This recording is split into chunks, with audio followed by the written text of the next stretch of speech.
पड़ाका करी ह तू धूम धड़ाका तोहके हम बनाइब घरवा हाली किनके देहब हम पड़ाका करी ह तू धूम धड़ाका तोहके हम बनाइब घरवा हाली जिंदगी में होई खुशहाली जानू हैप्पी हैप्पी दिवाली उसे करतनी हाली हाली जानू हैप्पी हैप्पी दिवाली किनके देहब हम पड़ाका करी ह तू धूम धड़ाका तोहके हम बनाइब घरवा हाली किनके देहब हम पड़ाका करी ह तू धूम धड़ाका तोहके हम बनाइब घरवा हाली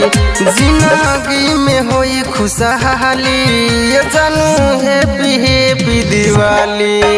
उसे करतनी हाली हाली जानू हैप्पी हैप्पी दिवाली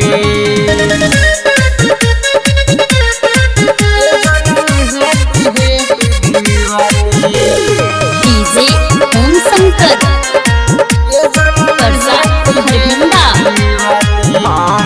रही खुशी के दिन सब झूमी गाई बवल के जैसे जिंदगी चमचमाई ऐसा न मौका न बार बार आई तू ही बारू हमरा दिल के दवाई बनल रही प्यार आई ना दरार और लेके आईनी हम बहाली जिंदगी में होई खुशहाली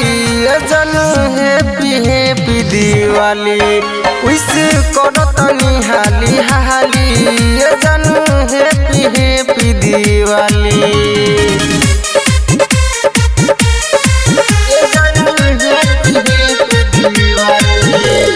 डीजे ओम शंकर